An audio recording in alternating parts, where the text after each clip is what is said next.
Let's get this party started because Bitcoin's pumping. Bitcoin's put in one of its largest daily candles in like a year. We saved the monthly. It looks good, man. Let's get into the charts here. We're going to talk about this move. We're going to talk about some price targets. We're going to talk about some long setups. Thank God, because we've been shorting and looking for shorts for 3 months, but I think we've had a trend shift here. Sun's out, guns out. When Bitcoin's pumping, it doesn't matter. So real quick, shout out to our sponsors, our partners for the video. PrimeXBT, you guys have been crushing it with Prime. I really appreciate it. $7,000 deposit bonus using the code Mayne50 and the link below. Click the link, make the account, then apply the promo code, then do your deposit. If you want to get in the Discord, which is free, follow the instructions that I just laid out. Sign up using the link, use the promo code, send me a screenshot showing you did it, and you're in the Discord. And that's where the real magic happens, baby. There and in my bedroom. 2 main places that magic happens. Let's get into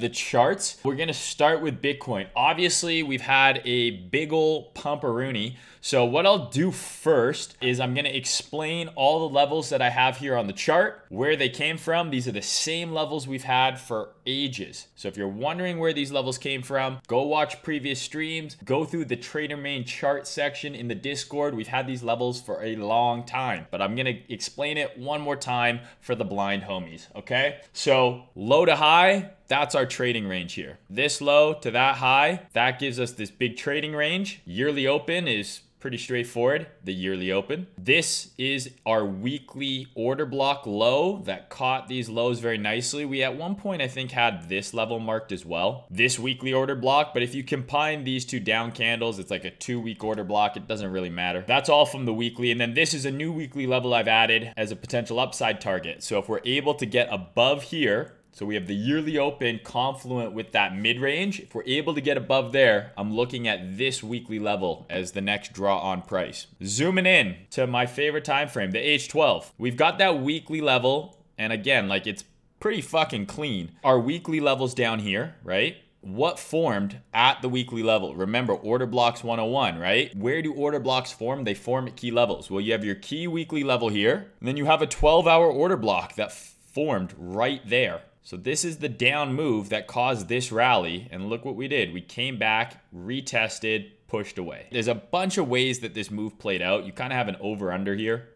There's your floor. There's the war dip, reclaim, retest, boom. Okay, lots of ways that you could have skinned this. But what we were looking at here was this. We had this 40K kind of zone boxed off. And when the war pump happened, or the invasion announcement happened, we dumped. Then we had an instant retrace, which was very strong. Came up into there, rejected, came up again, rejected, and then what did we do? We put in a higher low. Where is this higher low forming? There's key SR down here, right? Key SR is down here. What do we have here on the H12? Down candle before an up move that broke market structure. This didn't break market structure quite, but that candle did. Retest, rallied. Now, I know what you're thinking. You're saying, Trader Mayne, that box is huge. And I get that. It is big. How do you define your risk on a move like this? Well, there's a couple ways. For the H12, technically your stop is here. Your entry is here. Target has to be there. That's still a 2R, 2.5R.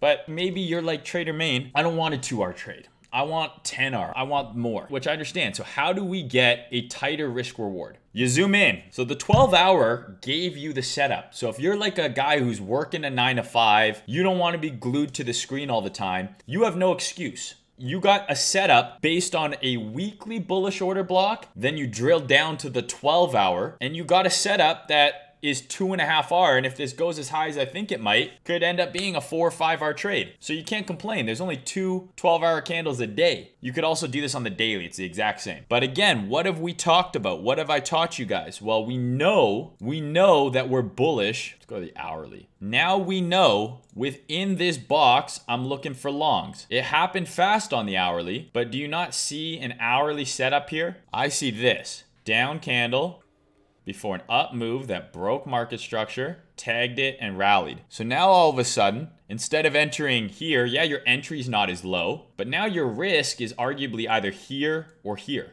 So you've got a tighter risk reward. You've got a reason to be looking for longs. All of those things line up, and you get in the fucking trade. Ultimately, you could have just played this as, you know, once you saw this wick and then another SFP, at that point, okay, weekly bullish, 12-hour bullish, 1 hour bullish, you got to pull the trigger eventually. This was the time frame. You had 1, 2, 3, 4, 5, 6, 7, 8, 9, 10, 11, 12, 13, 14, 15, 16, 17, 18 hourly candles to decide whether or not this is the type of bullish PA that you want to see in an area that you want to be bullish. And I always talk about this with you guys, right? First step, what is my bias? Long or short? How do I figure that out? Well, you do your TA, and then you find areas where you want to do business. What I just explained, breaking it down from the weekly to the 12-hour, is that this area, this entire area here, is an area where I want to be looking for long setups. It could have come down lower here, right? But then if it did something like this, right? This is where you want to be bullish. It gave you bullish PA. The fact that it happened right at the top of the OB, it doesn't matter. It's in the area that you want to be bullish, and it gave you the setup that you should be looking for. It's not always going to be an order block. Sometimes it's going to be an SFP. Sometimes you get multiple pieces of confluence. To me, that wick and then this SFP and then a break in market structure and then a pullback, you got to be entering on one of those 2 or 3 signals if you're entering based on the hourly. Market structure on the hourly didn't shift until here. And then it gave you a pullback to the bullish order block, and then it rallied. So the hourly didn't change market structure until like 4 or 5 a.m. Well, the 15-minute changed market structure much earlier, right? Market structure shifts on the low time frame first. So we're in our area where we want to be bullish. 15-minute chart, SFP, break in market structure, a pullback, another SFP, another break in market structure, another pullback. So there was multiple entries here.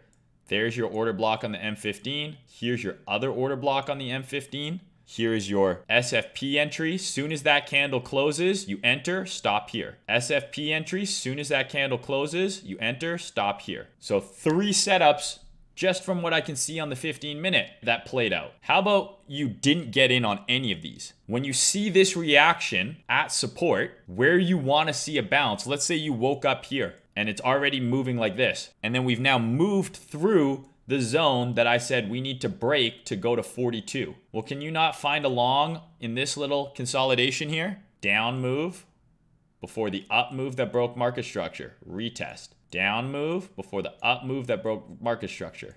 Retest. Am I as confident here as I am down here? Absolutely not. This is where I wanted to get long. But we are in an uptrend at this point on the low time frame, and you have the weight of the high time frame breaking out behind you. So yeah, you could get in a scalp up here, but this was the money spot. The only other entry I really saw, right, was this kind of over under. If you go here, this is like, it's an inverse head and shoulders, right? Over under, inverse head and shoulders, same shit. You have a floor, we break below, reclaim it right away, and then what do? We break market structure. Why are you not trying to buy this pullback? Into what? H4 demand. So over under, break market structure from this order block, pull back, rally. So there's a bunch of different ways to get in that long there. I had a long actually that I pinged here. I bought this down move into that weekly level, but as soon as we rallied super quick, like 15%, I closed it because I was like, holy shit, I just made a bunch of money and I have no idea what's going to happen. Let's get into what I think happens here. So we just closed the daily. Huge green candle. Obviously, that's great. Where do we get in? I talked about this in my video yesterday. I said I could see a situation where we see a third high form here, right? I talked about exactly this. I said, we're not going to stop at this on the next move. We could see a move up into 42 and then a third lower high here and then shit the bed. Is that possible? Absolutely. Am I interested in shorting that? Not really. This is a lot of strength. We broke market structure. I think that I'm more interested in looking to long a pullback than I am interested in trying to short this move. But that is something I'm watching. So what I showed on my stream yesterday, or my video yesterday, as well as I posted on Twitter, I just fucking punched the mic in the head, is we could see a move up into this bearish order block, right? That caused the down move, stop up here, and that could be a third kind of lower high, right? 1 tap, 2 tap, then die. So is that still possible? Sure. But I'm more interested, I think, just playing the trend, which I think is up now, and buying some sort of dip. Any short scenario you have, I think, is invalidated above this high. That's what I talked about on Twitter and in that video as well. If we get above there, I don't think you want to be shorting this thing, but that would be your invalidation. If you're interested in shorting this, maybe you even just took this order block, just that candle. You got a pretty sick entry, pretty tight stop, but I marked this entire kind of area because that would be the daily candle. Invalidation is above that high. I think if you're shorting this move, you're wrong here. So I'm more interested in looking for longs. Now, the question is how deep can this pull back? And what are we looking for here? So I like this 42 level here as a potential kind of over-under level. So the first setup I'm gonna be looking for is some sort of move below here, right? And then back above. This would be the first type of pullback setup. This would be the shallow pullback. This would be the shallow kind of pullback. If this thing is really strong, like if we're really bullish, I think the pullback on Bitcoin, we can expect it to be shallow. So the first place I'd be looking for that pullback is around this 42,450 area. Some sort of over under, some sort of bullish PA forming at that level. There's a little 1 hour order block here. So maybe we do something like this. Come into that order block, back above the level, something like that. It doesn't have to look exactly like my squiggly line. That would be the shallow pullback that I'm looking for. So into 42-ish for Bitcoin, okay? Because we are up like a shit ton, a fuckload. That's how much we're up. We're up 16%, right, today. That's a big ass move. Chances of us just putting in another 20% candle to the upside, pretty slim. Chances of us pulling back a little bit and then rallying again because the trend is really strong, I think much more likely. So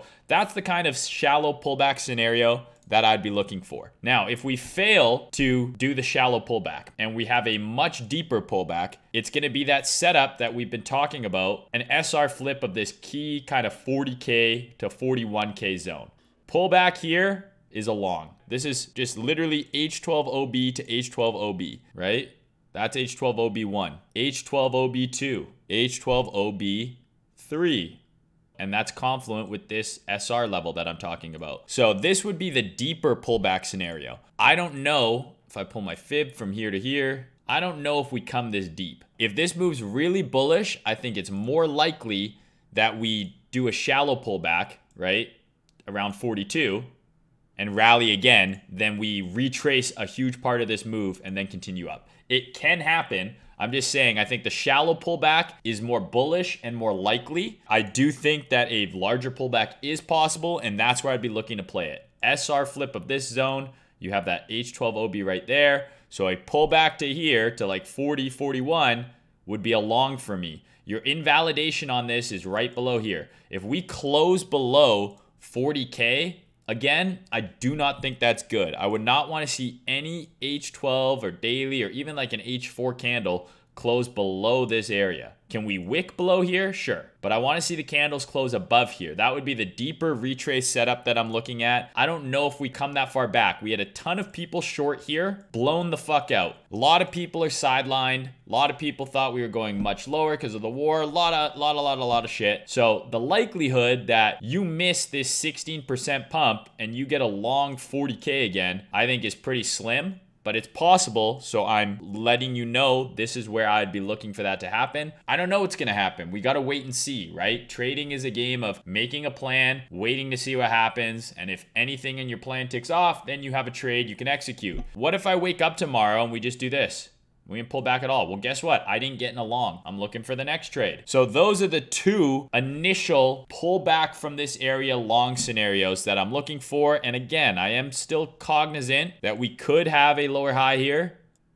We are into resistance here. So I do think this is not a bad place to take some money off the table. But for now, pull back to around here or a much deeper pullback. Those are the two scenarios that I'm looking for. Target on both of those scenarios is the mid-range and the yearly open. That's the area that capped price here, sent us down. If we get above here, I think we rocket to 50 and probably even higher. So if you miss this move, and then it does this and you miss it, or it does this and you miss it, right? My next setup is above here. If we get above this mid-range, which is at 45,344 on this chart, and then the yearly open, which is 45,600 according to this chart, I'm aping into long. Above here, I'm aping into longs with a target of at least 51, 52K. These highs up here. Above here, I think this move is quick. The only bearish scenario I see of getting up here is if we get up here and then what do? We trader SZ the motherfucker and we deviate back below. That would be a short. Your risk is there back into 42. And then if we deviate here hard, that's probably really bad. But I don't think that's going to happen. I'm feeling pretty bullish after this candle, but that is 3 super clear long setups for you guys. So if you manage to miss all 3 of them, you're fucking dumb. And if neither of the 3 play out, I'm fucking dumb. But who cares? That was already known. But the plans are buy the dip for now. Again, the 2 short things, right? As long as we're below there, technically you could short here, right?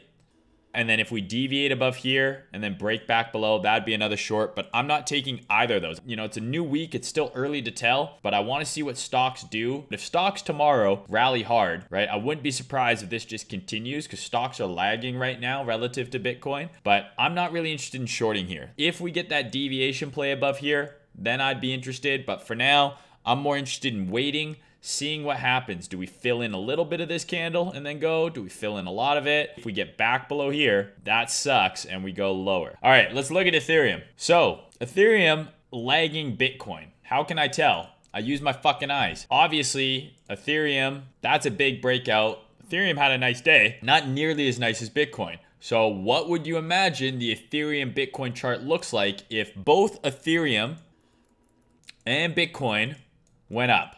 But Bitcoin went up 16%. Ethereum went up like 13%. So what do you think the Ethereum Bitcoin chart looks like if both of these went up, but the denominator went up more? It would be down. Exactly. Everyone is learning. It's always easy when one is going up, one's going down, or one is outperforming the other. But in this instance, they both went up. So I think a lot of people say, okay, well, FBTC must be up. FBTC is not an asset. FBTC is a comparison of relative strength of ETH versus Bitcoin. So even though both ETH and Bitcoin went up, because Bitcoin went up more, and it is the denominator of the fraction, math, the fraction as a whole went down. What did it go down by? It should be about the difference between these two candles. 4.2%. This was like 13 something and this was like 16 something. So that is the difference. The difference between what they each went up is this chart. So FBTC still doesn't look amazing. So it's trading at that fucking mid-range here still. So we got to see what happens because the concern potentially could be that this rolls over and then Bitcoin continues to rally and we see alts get crushed. So if this rolls over, this is one to watch. If this rolls over and this is a purely BTC-led rally, that's bad news for alts, right? Now, there are some alts that did very well, like Luna, for example, which we'll get into a minute, but this is definitely a chart to watch right now. You want to see what FBTC does. It's at critical support. If it breaks down here and rolls over, Bitcoin can continue to go up, but there's a good chance that it's like a Bitcoin blow off that crushes altcoins. So let's look at Ethereum. So Ethereum went up, not as much as Bitcoin, obviously. Same levels we've had for ages on the Ethereum chart, right? We had our 2 weekly levels, exact same as Bitcoin. The double weekly order block, the down move that led to the rally, caught the first low and the second low. Where did the higher low form? We talked about this short setup a few streams ago, right around Valentine's Day. I said we had to get above 3150. Rejected. Where did we come to? Retested the weekly level, put in a higher low right near the 79, exact same PA as Bitcoin. We have our weekly SR. What formed at the weekly SR? A 12-hour order block. So I don't even need to go into a ton of detail. This is the exact same setup as Bitcoin. 1-to-1, except for Bitcoin outperformed Ethereum. But this is a 1-to-1 setup as what Bitcoin did is what Ethereum did here. You could look at the DOM chart, I guess. Right? So why did Bitcoin bounce harder? Well, it looks like we're putting in a triple bottom here on BTC dominance. BTC dominance is trying to rally. So if this continues to trend up, Bitcoin is going to be the market leader on the recovery if it continues, right? But Ethereum, exact same setup as Bitcoin. 12-hour order block, weekly levels caught the lows, right? You had the first order block here, right? Second order block right here. Played out perfectly. And again, you can do the exact same thing. Draw it out, Zoom in. What am I looking for? Reasons to get bullish. There's an hourly SFP. 15-minute chart. This is almost identical PA to Bitcoin.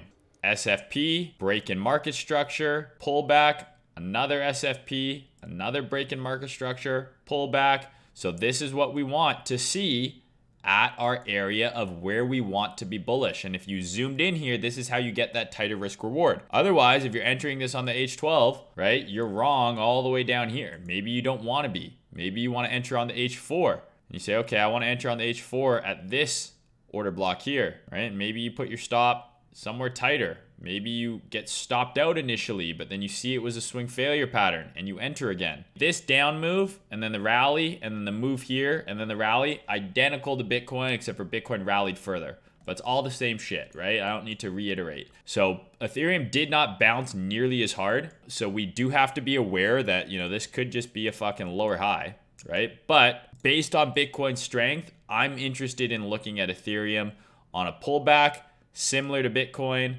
Shallow pullback would be into here. So let me just get those levels for you. 27, I'd say 2,700 to like 2,750 would be ideal. 2,750, maybe 2,750 to 2,800. So into here, some sort of bullish PA. Target would be 3,150. This is our yearly open equivalent. So Bitcoin at 45, 46. Which is that yearly open and that mid-range. To me, Ethereum's equivalent level is 3,150. So that would be your target one on pullback longs. Above 3,150, just like on Bitcoin, getting above here, you ape into longs. So those are the two plans that I'm looking for on Ethereum. So what was my last altcoin review video? Sol, Luna, AVAX, XRP. What did I say about Luna? I said the bottom on Luna, I wanted to see form here between these two fibs. Where did we want to look to be bullish? This is that pullback area. I haven't touched this chart since that altcoin video. Go look at the altcoin video from like last week. Luna was trading here and I was talking about this is where you want to be bullish on Luna. Highlight the area, zoom in. Can you find a setup knowing that you're looking for longs? Clout tokens, good as cash. The H4 is pretty clear. Bullish order block. Broke market structure, retest, rally. It looks like it's in the middle of nowhere, but when you put back on this, it happened right where you want to be looking for that setup. Look what fucking happened. 100% extension, pullback, 200% extension, pullback. Yeet. All right, fuckers. What the fuck is up, Kyle? It's fucking bullshit. Being an adult is bullshit. All I want to do is play video games all day and have no responsibilities. Is that too much to ask for? I gotta feed myself. I gotta have a shower because I smell not good. Do the dishes after I feed myself. It's fucking bullshit, man. Do whatever the fuck you want to do, man. It's a free country. Well, it's not super free. Flex my Second Amendment right. One more time with the guns, you fucking drug addict. Everyone knows the greatest pattern in all of trading. The cock and balls pattern. Now get that shit off my chart. We don't like that shit. I failed art. Anal eyes. I see what you did there. You made me say anal. I washed my hands. Fuck you. Oh, fuck you. No homo. It's okay. This is a safe space. It's a safe space in here. I don't even know what that means. Shallow pullback. Shout out to Shallow Hal with Jack Black. He sees this girl who's fat, but in his mind she's skinny because he's shallow and some genie or something mind fucks him into thinking she's not fat. And then they fall in love with each other's personalities instead of just their looks. Irony is Jack Black is fat. The neck is out. Look at this. This is my hand. I can't even choke myself. Don't get on my bad side or else I will fucking... Probably strong enough to kill a small child. Passionately beat the shit out of you. But I'd also have fucking guns trying to make you fucking learn. I'm getting hot talking about this. Exactly as predicted. Don't cut that weird, editor. That could... I don't trust you anymore. My editor does me so dirty, man. I'm absolutely aware. And why should I care? Fuck you, pay me. How's that sound? It's unfucking believable, and I won't stand for it. I got nothing for you, dude. I'm sorry. God damn it, I'm handsome. So it's a fraction. Ah! Just blinded myself. That's how mad I am. I just died, and that was the light of me going to heaven, because I can't take it anymore.